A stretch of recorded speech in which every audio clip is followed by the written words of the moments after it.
DG Rajib কুমারের সাময়িক বরখাস্ত চেয়ে আর্জি জানিয়েছে ইডি।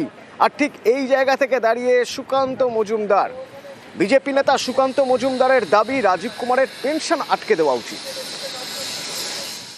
রাজীব কুমার সেদিন যে রোল ছিল তার, সেই রোল তো আইন মোতাবিক ছিল না, এটুকু আমি বলতে পারি। তার পেনশন আটকে যাওয়া উচিত। ডিওপিটির উচিত তার পেনশন সহ রিটায়ারমেন্ট সমস্ত বেনিফিট আটকে দেওয়া।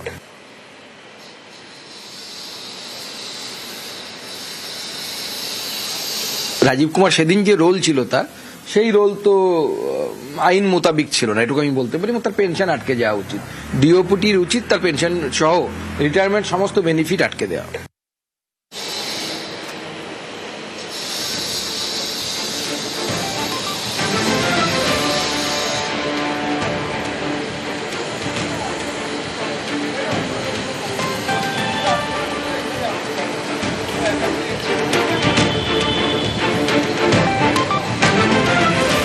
এদিকে শুনানি শুরু হয়ে গিয়েছে। শুনানিতে দেখা যাচ্ছে কপিল সিব্বল আপত্তি জানাচ্ছেন। সলিসিটর জেনারেল, শকিং ঘটনা রিপিটেশন ঘটছে। মুখ্যমন্ত্রী বার্জ ইন করেছেন এবং এখানে আগের ঘটনা টেনে আনা হয়েছে। বলা হচ্ছে এর আগেও ধর্নায় বসেছেন মুখ্যমন্ত্রীর সঙ্গে ইউনিফর্ম পরে ধর্নায় বসেছে। বিচারপতি মিশ্র এখানে প্রশ্ন করেন, মেইনটেনেবিলিটি কি আছে? এসজিইডির পাশাপাশি আধিকারিকরাও আবেদন করেছেন, তারা দেশের নাগরিক এবং আগেও জয়েন্ট ডিরেক্টরের বাড়িতে হামলা হয়েছে, তারা আতঙ্কে রয়েছেন, ফোন করতে বাধ্য হয়েছেন। এসজি বলছেন মুখ্যমন্ত্রী নথি ছিনিয়ে এনেছেন, বলা ভালো চুরি করেছেন, তারপরে উনি ঘোষণা করেছেন যা করেছেন ঠিক করেছেন। আদালতের ভিতর থেকে কিছু খবর পাচ্ছি, সুপ্রিম কোর্টের ভিতর থেকে। বিচারপতি মিশ্রের প্রশ্ন ইডি আইনজীবীকে, আপনি চান যে আমরা সাসপেন্ড করি? সলিসিটর জেনারেলের বক্তব্য, এর আগেও এই ধরনের ঘটনা ঘটেছে।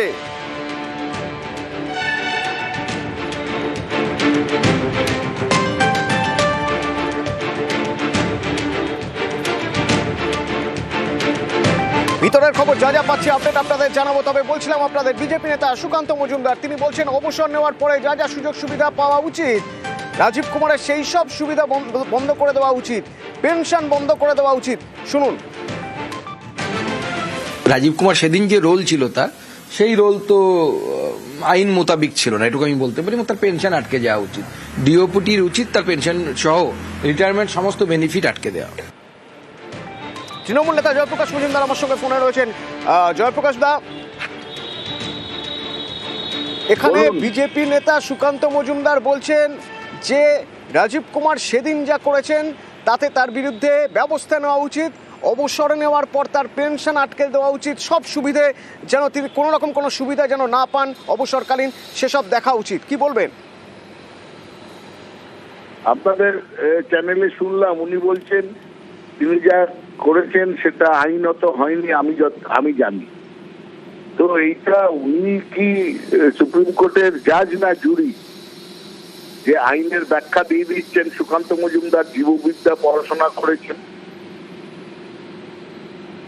এইসব গুলো করেই তো বিজেপি বুঝিয়ে দিচ্ছে যে তারা ইডিকে ব্যবহার করছে নিজেদের গুন্ডা বাহিনী হিসেবে।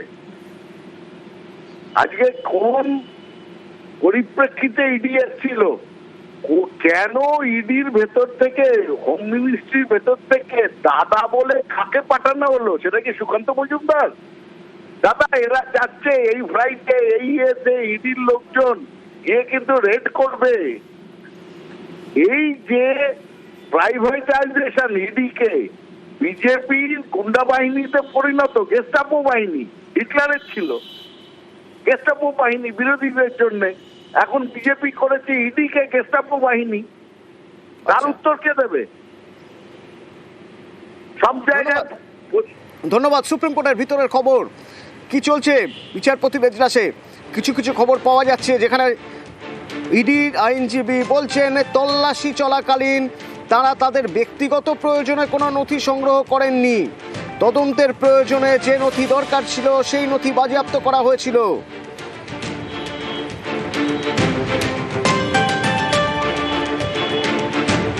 এর পাশাপাশি ইডির ভূমিকা নিয়ে যখন প্রশ্ন ওঠে সুপ্রিম কোর্টে, বারবার প্রশ্ন ওঠে, আগে থেকেই এখানে ইডি জানাচ্ছে যে 30,000 কোটি টাকা উদ্ধার করে ইডি এখনো পর্যন্ত ভিকটিমদের ফিরিয়ে দিয়েছে। ইডি শুধু তদন্তের কাজ করে না, ভিকটিমদের হয়ে সওয়ালও করে।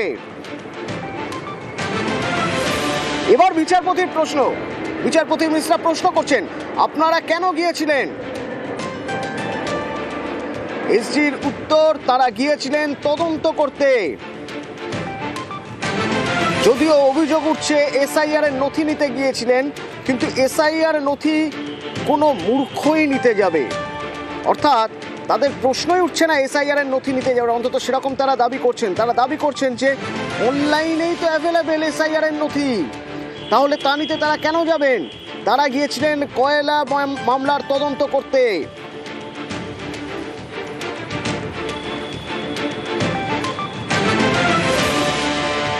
এর আগে সলিসিটর জেনারেল বলছেন শকিং ঘটনার রিপিটেশন ঘটছে,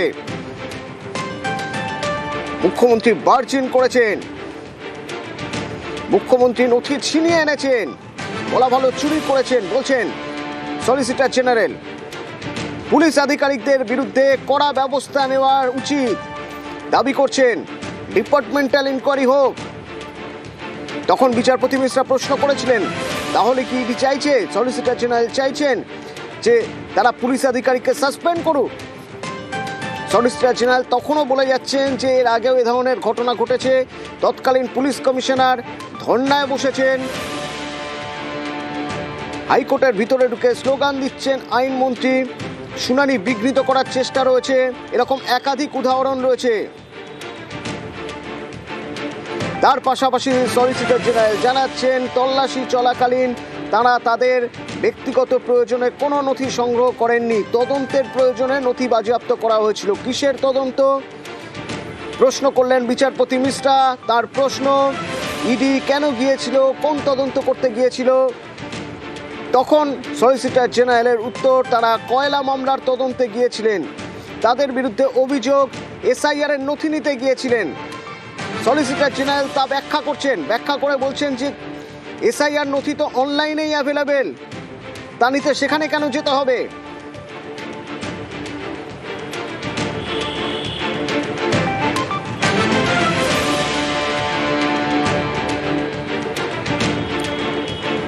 আজকের এই শুনানি গুরুত্বপূর্ণ হয়ে উঠেছে আরও মারাত্মকভাবে, তার কারণ এখানে একটা নতুন আবেদন, আজকে শুনানির আগেই নতুন আবেদন করেছে ইডি, যেখানে রাজীব কুমারকে সাময়িক বরখাস্ত করার আর্জি জানানো হয়েছে এবং আর্জি জানানো হয়েছে স্বরাষ্ট্র মন্ত্রক পদক্ষেপ করুক।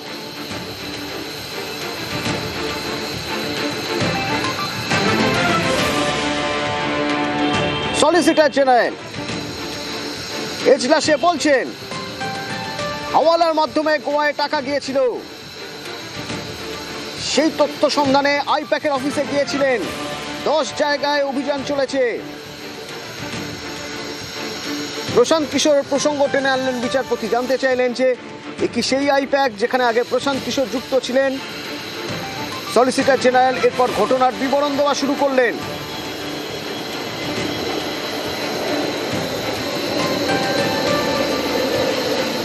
এবং আগেই জানিয়ে দিয়েছেন সলিসিটর জেনারেল, তল্লাশি চলাকালীন তারা কোনো ব্যক্তিগত প্রয়োজনে কোনো নথি সংগ্রহ করেননি, তাদের দাবি তদন্তের প্রয়োজনে নথি বাজেয়াপ্ত করা হয়েছিল।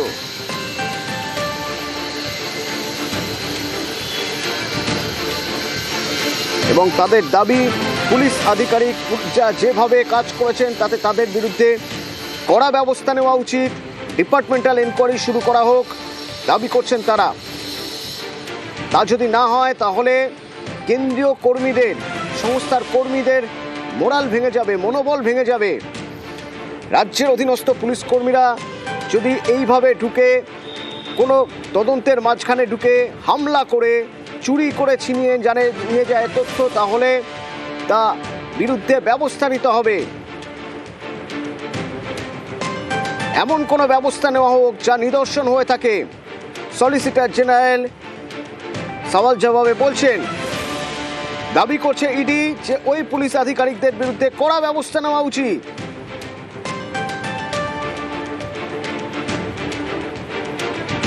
বিচারপতি মিশ্রা তখন প্রশ্ন তোলেন, যে ইডি কেন সেখানে গিয়েছিল, তখন সলিসিটর জেনারেলের উত্তর, তারা গিয়েছিলেন তদন্ত করতে, কয়লা মামলার তদন্ত করতে তারা গিয়েছিলেন। তাদের বিরুদ্ধে যে অভিযোগ উঠছে এসআইআর এর নথি নিতে গিয়েছিলেন, তারা স্পষ্ট করছেন যে এসআইআর এর নথি অনলাইনে অ্যাভেলেবেল আছে, তা নেওয়ার জন্য তারা কেন আইপ্যাকের অফিসে যাবেন। এবার বিচারপতি মিশ্রার প্রশ্ন, এই যে তদন্ত, সেই তদন্তের জন্য যে রেড করার আগে তাদের কাছে কোনো অথরাইজেশন লেটার ছিল, কোনো অনুমতিপত্র ছিল? সলিসিটর জেনারেল জানাচ্ছেন সব রকম অনুমতিপত্র ছিল, থানাকে জানানো হয়েছিল, বিল্ডিংয়ে ঢোকার সময় দেখানো হয়েছিল, যখন বিল্ডিংয়ে ঢুকছেন সে সময়ও দেখানো হয়েছিল সেই অনুমতিপত্র, এবং এই অভিযানের কোনো রাজনৈতিক উদ্দেশ্য ছিল না।